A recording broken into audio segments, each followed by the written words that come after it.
This is my survival starter house, and I'm about to upgrade it in insane detail. Once again, we're transforming Minecraft, but this time with micro blocks to see just how much detail we can cram in there. Now, I've done a few of these builds before and tackled a bunch of different styles. However, this time I'm going to try and build the vanilla version in survival and in one day. Then we're going to transform it in micro detail and try and whip up something crazy. Also, very quickly, episode 2 of the Ultimate Survival Island is coming out soon, so make sure you stay tuned. And if you have any questions or need any information about my world or any of my downloads, in fact, then head on over to the TrixyBlox Discord, which I'll leave linked in the description. Right, let's build our survival house.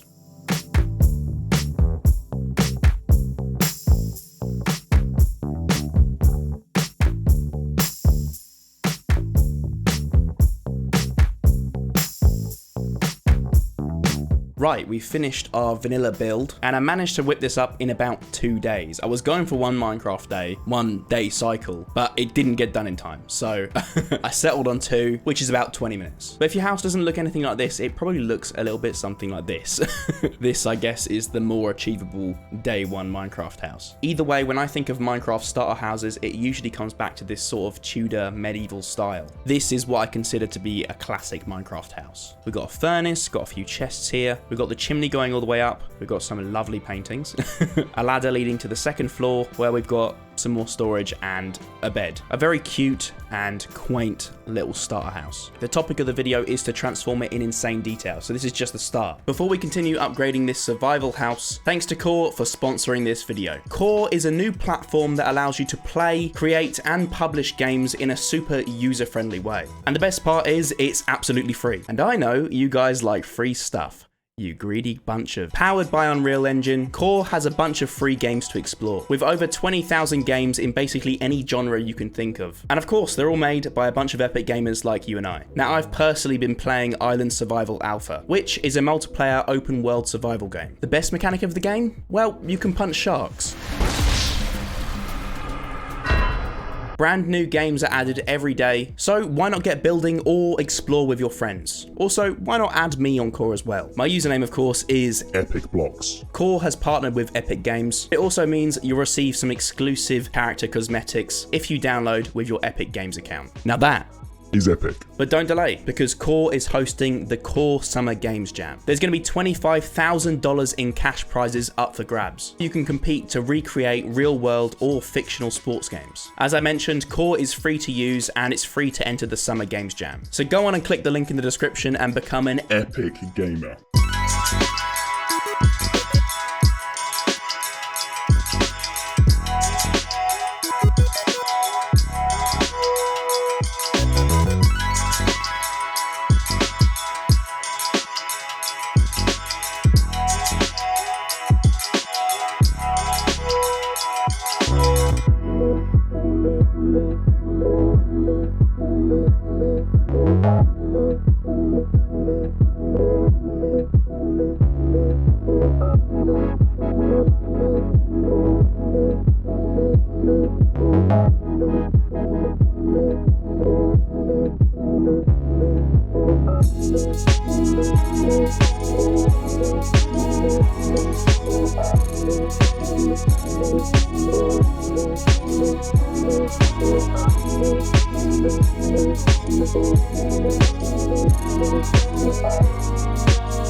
Okay, we've already made a fair amount of progress. Just look at the detail that we've got going on down here. We've gone all the way around with this custom brick wall design, which is lovely. We've got a few log supports in there as well, using acacia logs. Those grey accents in the wood really match that tone for the bottom of the building. Obviously, the base of the house has gone inwards a little bit, so it's looking a little bit top heavy, but that's going to change in the next addition that we make. And yeah, I mean, aside from that, we've got working doors. Ignore the interior right now. We're obviously going to go back at the end and sort it all out. Yeah, this is what LittleTiles allows us to do. We get to create our own little custom models, and they can actually be animated or work like actual in-game blocks. So yeah, love this little door. They need to add this into the actual game.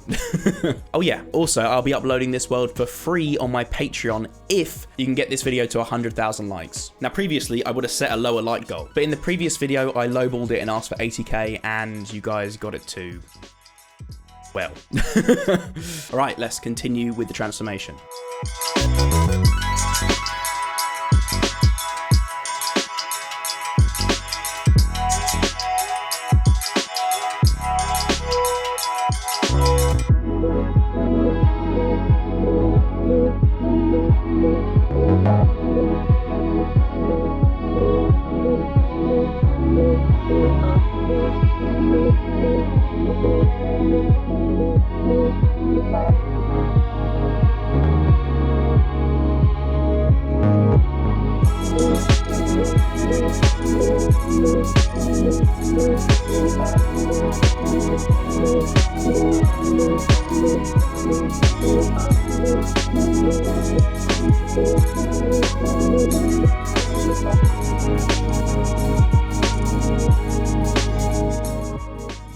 Okay, the front of our house is looking a little bit like a house from The Sims or something, you know? Anyway, I finished off the front of the house because I wanted to show where the roof is going to intersect and how it's going to affect the rest of the building. So you can see here, this is the original roof. It comes inwards by quite a bit because it's got that gradual slope coming up to the peak. And this way we can start to see a little bit of the final shape of what it's going to look like. Anyway, I spent a long time on this outcropping section, which is actually pretty cute. I love how it protrudes out of the building like that. And again, working windows. Well, shutters, I guess, really. They're not really windows. These are windows, and I've added this little detailing on here, same as up here. Yeah, literally, I absolutely love these. It's so satisfying. Anyway, once we get around to finishing off the roof, I'm going to have a little overhang here as well with some log rivets coming out. Not really rivets, I guess, support beams. Either way, it's not going to look so flat once it's done. Things are starting to come along, so let's continue the upgrade.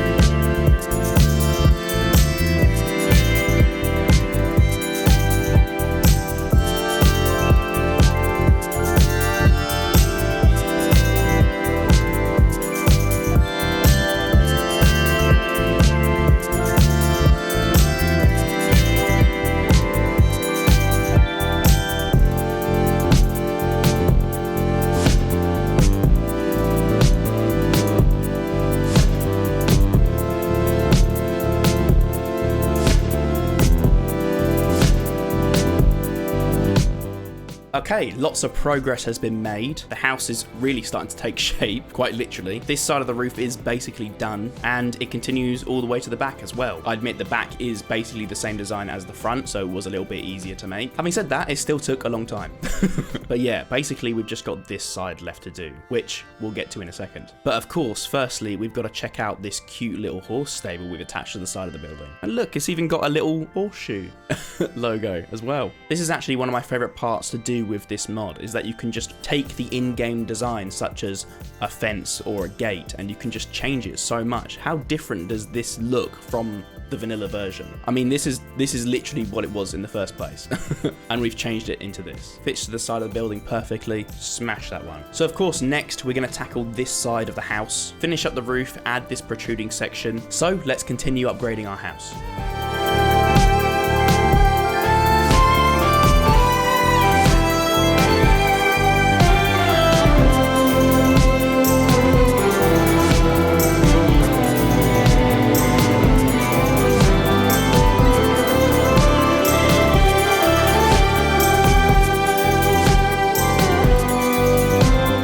Right, Right, a few hours later, and we've done this side of the house. We've got this epic grand window in this little protruding section of the building, and we've got a tiny little circular window up top here as well. Looks great, it's tiny, you can barely see out of it. Of course, we've finished up the roof and attached it all together, and yes, we do have a little bit of a floating chimney here, but that's what we're going to tackle next. It's a little bit tall where it currently sits, and it's a little bit far out from the building now, so we'll make those tweaks and probably add a few more decorations as well. All right, let's move on.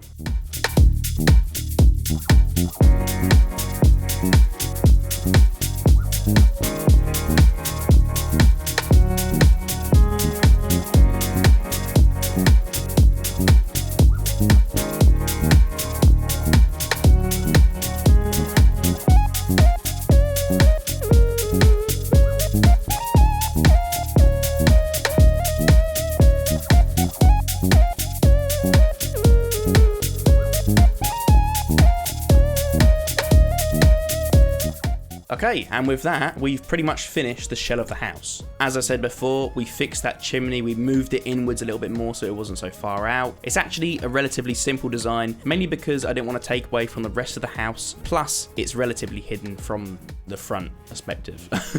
And as I said earlier, to finish off the roofs, we've added this overhang, we've added those log support beams, and at the very top of the roof as well, we've got this log beam going through it. Same goes for the intersecting roof as well. And yeah, the house is really, well, I say coming along, it's basically done. But not done just yet, because as I said before, I've got a few more things that I want to add. Plus, we've got to transform the interior of the house. So let's get a move on and finish it off.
And there we have it. This is the finished detailed house. And look at it. There's so much going on. It's great.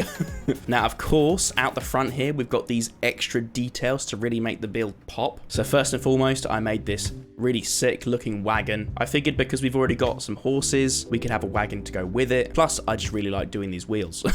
Behind the wagon, we've got these water barrels. Last but not least, we've got this storage chest. So, of course, you could have the regular Minecraft double chest, which has loads of space, don't get me wrong. But why would you want that when you could have a custom chest?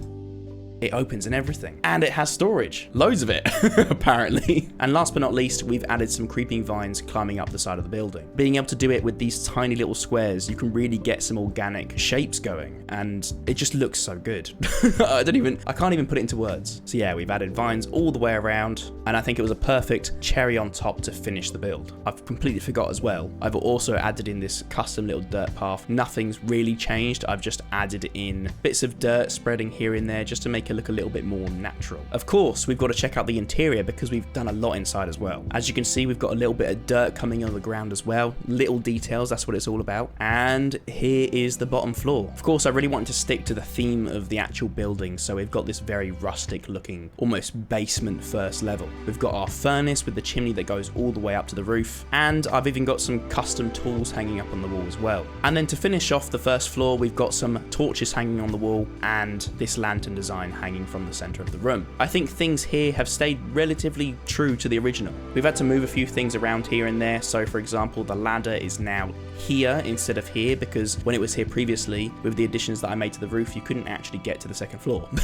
So I opted out and made this rope ladder hanging from the middle here. It's a custom ladder that I built using the LittleTiles, and you can actually climb it. On the second floor, we've got this custom bed, which you can sleep in it. It's daytime right now, so I can't, but trust me, you can. And lastly, we've transformed the crafting table as well. I decided to try and make it match that of the LittleTiles crafting table, actually, so it fits in with the theme rather well. I kept the top of it because it's a crafting table and you want to be able to click on it and actually craft. And then just little extra details on top, I added a little screwdriver and a hammer as well. But that's our survival starter house transformed. These insane detailed transformations are great fun to create, and if you want to see more of them, then make sure you let me know down in the comments. Again, I'm going to be uploading this world for free to my Patreon if you can get this video to 100,000 likes. I know I said Patreon, but it's free, I promise you. You can go there and you can click on the post and download it. And lastly, thank you for the massive support that I've received from the Survival Island build. We've gained a little bit over 400,000 subscribers in under a week, so that's pretty ridiculous. Episode 2 is on the way, so I'll see you in the next one.